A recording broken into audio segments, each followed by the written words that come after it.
दुर्गा के चंगुल से मैंने एक असुर को बचा लिया। राव का मतलब जीव होता है, ब्राह्मण नहीं। तुम्हारे व्रत की तो माखी आंख। तारीख में जब से भाजपा की सरकार आई है, पूरे देश में जिस तरह से पिछले 8 साल में दलित उत्पीड़न की घटनाएं अप्रत्याशित रूप से बढ़ गई। हर दिन कोई न कोई दलित उत्पीड़न की घटनाएं बेईमानी के भी खिलाफ है। यह जो ईवीएम की बेईमानी कर रहे हैं ये मनुवादी लोग, ये बैलेट पेपर से चुनाव हो, इस देश का SC/ST समाज हमेशा से मांग कराना। और एक महत्वपूर्ण मुद्दा जो है वह है कॉलेजियन सिस्टम की बेईमानी से पैदा होने वाले जज।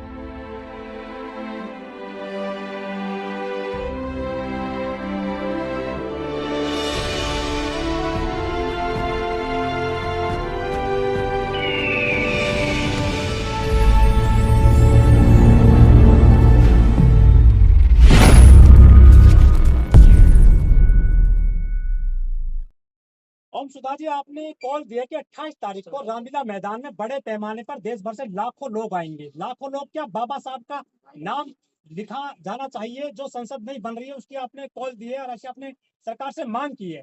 कितने लोग आ रहे हैं पूरे देश भर से करीब? देखिए, इसकी एग्जैक्ट संख्या बताना तो अभी मुश्किल है, लेकिन जो हमारी मांग है कि नई संसद भवन का नाम बाबा साहब डॉक्टर अंबेडकर के नाम पर होना चाहिए, इस मांग के साथ हम उम्मीद करते हैं कि जो देश की जो असंख्य SC/ST OBC समाज की आबादी है, वो तमाम लोग, अंबेडकर को मानने वाले लोग, फूले को मानने वाले लोग, संविधान में यकीन करने वाले लोग, सब लोग हमारी 28 नवंबर 2022 की रैली में आएंगे। सिर्फ संसद भवन के नामकरण का मामला नहीं, बल्कि आज की तारीख में जब से भाजपा की सरकार आई है, पूरे देश में जिस तरह से पिछले 8 साल में दलित उत्पीड़न की घटनाएं अप्रत्याशित रूप से बढ़ गई है। हर दिन कोई न कोई दलित उत्पीड़न की घटनाएं हो रही है, कहीं आदिवासियों के साथ, कहीं दलितों के साथ। दलितों के साथ तो ज्यादा हो रही है और हर दिन हो रही है। तो वो भी हमारा मुद्दा है कि आखिर बीजेपी में राज में आने के बाद दलित उत्पीड़न की घटनाएं जो बढ़ी है उस पर रोक लगे। पूरे देश में हम लोगों का जो आरक्षण है उसको खाया जा रहा है, लगभग खत्म कर दिया जा रहा है। तो हम लोग मांग करते हैं कि हमारे आरक्षण पर हमला बंद करो। जितने भी सरकारी संस्थान हैं वहां पूरी तरह से आरक्षण लागू करो। जो मंडल कमीशन की सिफारिश है, मंडल कमीशन की सिफारिश देश के हर राज्य में पूरी की पूरी सिफारिश लागू होनी चाहिए। अभी मुश्किल से 3-4% ही कुछ राज्यों में सिफारिश लागू हो पाए। तो पूरी की पूरी जो मंडल कमीशन की सिफारिश है वो लागू होनी चाहिए। और यह जो ईवीएम की बेईमानी है, हम उसके भी खिलाफ हैं। हमारी जो रैली है 28 नवंबर की, ईवीएम की बेईमानी के भी खिलाफ है। यह जो ईवीएम की बेईमानी कर रहे हैं ये मनुवादी लोग, ये बैलेट पेपर से चुनाव हो, इस देश का SC/ST OBC समाज हमेशा से मांग करता रहा है। और इस रैली के माध्यम से भी अपने मन से हम यह मांग करेंगे कि जो ईवीएम का जो बेईमानी हो, उस मशीन की बेईमानी पर रोक लगे। पूरे देश में जो जाति जनगणना हजारों करोड़ रुपए खर्च करके जो देश के लोगों की जनगणना की गई है, उस जाति जनगणना का प्रकाशन होना चाहिए। जिस देश में कुत्ता, बिल्ली, भेड़, बकरी, सुअर भी गिना जा रहा है, उस देश में OBC की जनगणना प्रकाशित करने से इस सरकार को डर क्यों लगता है?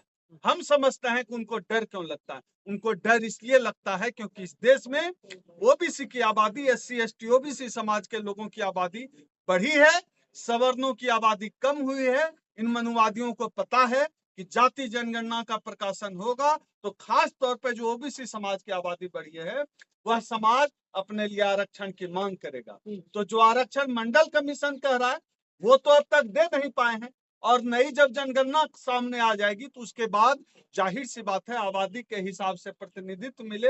हम इसकी मांग करते हैं और वह मांग भी बढ़ेगी। और एक महत्वपूर्ण मांग, आज की तारीख में जिस तरह से संविधान के हर पन्ने की धज्जियां यह सरकार, इस देश के मनुवादी लोग, मनुवादी अफसरशाह लोग उड़ा रहे हैं, हम उसके खिलाफ हैं। देखिए किस तरह से EWS आरक्षण लाया गया जो पूरी तरह से असंवैधानिक है। दवा जो है बीमार लोगों के लिए होती है, स्वस्थ लोगों के लिए दवा नहीं होती है। इस देश का SC/ST OBC समाज बीमार है, इसलिए इस समाज को दवा की जरूरत है। आरक्षण एक दवा की तरह है, लेकिन आरक्षण को एक खैरात की तरह ये सवर्ण मीडिया खासतौर पे प्रस्तुत करती है। तो हम उस ईडब्ल्यूएस के आरक्षण के भी खिलाफ हैं। यह भी हमारी रैली में एक बड़ा मुद्दा होने जा रहा है। और एक महत्वपूर्ण मुद्दा जो है वह है कॉलेजियम सिस्टम की बेईमानी से पैदा होने वाले जज। ये जातिवादी हैं। ये जो हाई कोर्ट में, जो उच्च न्यायपालिका में जो जजों की कुर्सी पर बैठे हुए लोग हैं, मैं माननीय सुप्रीम कोर्ट का सम्मान करते हुए यह कहना चाहता हूं कि जज की कुर्सी पर बैठा हुआ जो ब्राह्मण है उसकी जनेऊ है, उसकी जाति है, वो जातिवादी हैं। और उनका जातिवादी रवैया हम गवाहे देखते रहते हैं। हमने कई बार देखा जब आरक्षण के खिलाफ फैसला देना हो, आरक्षण के खिलाफ इस सुप्रीम कोर्ट को कुछ कहना हो, तो ये रात को भी कोर्ट खोल देते हैं। लेकिन सर आप कह रहे हैं कि कोलोजियम सिस्टम के जरिए जो है मनुवादी लोग जो कुर्सियों पर बैठ गए हैं, SC ST OBC काबिल कहाँ है सर वहां तक जाने के लिए? वो नो सुटेबल फाइंड आता है। देखिए क्या है, ये काबिलियत का पूरा मसला ये अवसर से जुड़ा हुआ है। अवसर मतलब अपॉर्चुनिटी। मेरिट क्या होता है, काबिलियत क्या होती है? ये होता है अवसर। जिसको अपॉर्चुनिटी मिली, अवसर मिला, वो काबिल है। अब जो ITO चौक पे जो बच्चा आपको 5 रुपया में गुलाब का फूल दे रहा है, उस बच्चे का एडमिशन आप करा दीजिए करोल बाग के किसी पब्लिक स्कूल में। खराब से खराब स्थिति में वो MBA करेगा, डॉक्टर बनेगा, इंजीनियर बनेगा। लेकिन जो बच्चा अभी पढ़ रहा है पब्लिक स्कूल में, उस बच्चे को आप फूल चुनने भेज दीजिए। बिहार के किसी सरकारी स्कूल में एडमिशन करवा दीजिए, उत्तर प्रदेश के किसी सरकारी स्कूल में एडमिशन करवा दीजिए। आप देखिए वो बच्चा क्या करता है। चपरासी भी नहीं बन पाएगा, भिखारी बनेगा, नशाखोरी करेगा। इसका क्या मतलब है? मैं उदाहरण इसलिए दे रहा हूं क्योंकि यह जो मेरिट है, यह जो प्रतिभा है, यह कुल मिलाकर पूरी तरह से जो मामला है वो मामला है अवसर की उपलब्धता का। और आरक्षण की पूरी जो अवधारणा है वो इसी पे टिकी हुई है, अवसर की उपलब्धता। अब बताइए, पूरे जो जुडिशियरी में आरक्षण नहीं है, सभी जज जो है एक ही जाति के, ब्राह्मण जाति के जज बैठे हुए हैं, तो उनकी बेईमानी है, वह बेईमान है।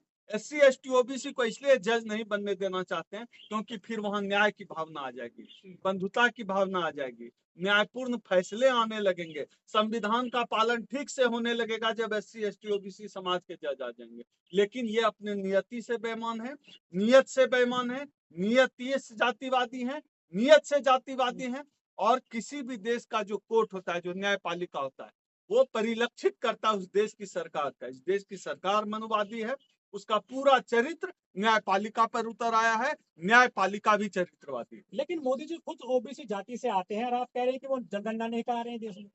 बड़ा दिलचस्प है। मोदी जी जब पहले मुख्यमंत्री नहीं बने थे तो उनकी जाति जनरल में आती थी, घांची जाति है, पहले जनरल में थी। मोदी जी जब PM बन गए तो उन्होंने अपनी जाति को OBC में डलवा दिया। तो खैर ये तो उनके मन का मामला है। सरकार जब सैया कतवाल तो डर कहेगा, हमारे बिहार में कहावत है। तो मोदी जी खुद सरकार हैं तो वो OBC में आ जाए या SC में आ जाए। दूसरी बात, हमें OBC नेता नहीं चाहिए या SC ST नेता नहीं चाहिए। राष्ट्रपति भी तो ST है। हमें जाति, अपनी जाति का नेता नहीं चाहिए। मैं बार बार कहता हूं, हमें जाति का नेता नहीं चाहिए, हमें जाति की बात करने वाला नेता चाहिए। तो मोदी जी OBC के खिलाफ, तो इसलिए मोदी जी को हम OBC का नेता नहीं मानते। अच्छा, जो है 131 दलित सांसद हैं, क्या वो आपकी जात की बात नहीं करते? देखिए क्या है, ऐसा नहीं है कि बात नहीं करते, लेकिन जितना करना चाहिए नहीं करते। कुर्सी का मोह भी तो कोई चीज होता है, वो अपनी पार्टियों से बंधे हुए। आप ही बताइए कितने लोग अपने, मैं अभी चुनाव में खड़ा हो जाऊं निर्दलीय, मेरी पूरी परंपरा है, मैं 15, 16, 18 साल से लगभग सामाजिक जीवन में हूँ, अम्बेडकरवादी आंदोलन से जुड़ा हुआ हूँ। मैं अभी चुनाव लड़ जाऊं किसी सुरक्षित क्षेत्र से भी, संभव है कि 500 वोट भी न मिले। वहीं मैं BJP के टिकट से चला जाऊं चुनाव लड़ने, तो संभव है कि हम रिकॉर्ड वोट से चुनाव जीतें। तो नेताओं को गाली देने से पहले समाज को अपने चाल चरित्र का भी मूल्यांकन करना चाहिए कि समाज का चरित्र क्या है। मैं ही वो व्यक्ति हूं जो निर्दलीय आऊंगा, पूरा मिशन को लेकर, बाबा साहब का नाम को लेकर। जमानत जब्त हो जाएगी और BJP या कांग्रेस के टिकट से आऊंगा तो मुझे रिकॉर्ड वोटों से लोग जिता सकते हैं। तो समाज जो नेताओं को गाली देता है, उस समाज को अपना मूल्यांकन भी करना चाहिए। सर आपने कहा कि जो नई संसद बन रही है वो बाबा साहब के नाम पर उसका नाम रखा जाए, आपको ऐसा क्यों लग रहा है कि वो किसी दूसरे के नाम पे रख देंगे या कुछ और नाम रखा नहीं जाएगा? आपने खाली डिमांड किया या कुछ आपको लग रहा है इसमें संशय है? देखिए, ऐसी चर्चा है, हम लोगों ने सुना है कि ये लोग गोलवलकर के नाम पर संसद भवन का नाम रखना चाहते हैं। गोलवलकर वह व्यक्ति था जिसने कहा था कि इस देश में SC ST OBC का शासन आ जाए, उससे बेहतर है अंग्रेजों की गुलामी करना। तो उस गोलवलकर के नाम पे रखने की चर्चा है, इसलिए हम लोग पहले से सचेत हैं। अगर किसी के नाम पे ही रखना है तो बाबा साहब के नाम पे रखो, तो हमने अपनी तरफ से धप्पा दे दिया है मोदी को। अच्छा, आपको डर लग रहा है कि कोई और न सुन ले इसको?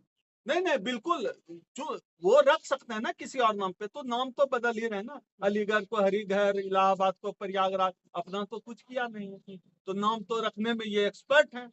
तो क्या पता इस संसद का नाम रख दें गोलवलकर, तो हम अम्बेडकर वादियों के लिए तो डूब मरने की बात होगी। इसलिए हमने 28 नवंबर 2022 की रैली की है, और आपके चैनल के माध्यम से मैं इस देश के SC ST OBC समाज के लोगों से अपील भी करता हूँ, जो 28 नवंबर 2022 की रैली है, जो रामलीला मैदान दिल्ली में हो रही है 3 सोमवार को, इस देश के तमाम अम्बेडकरवादियों की जिम्मेदारी है, संविधान प्रेमी लोगों की जिम्मेदारी है, लोकतंत्र प्रेमी लोगों की जिम्मेदारी है, जो बंधुत्व में विश्वास करते हैं, समता मूलक समाज में यकीन करते हैं, उन सबकी जिम्मेदारी है कि 28 नवंबर 2022 की रैली में रामलीला मैदान पहुंचे।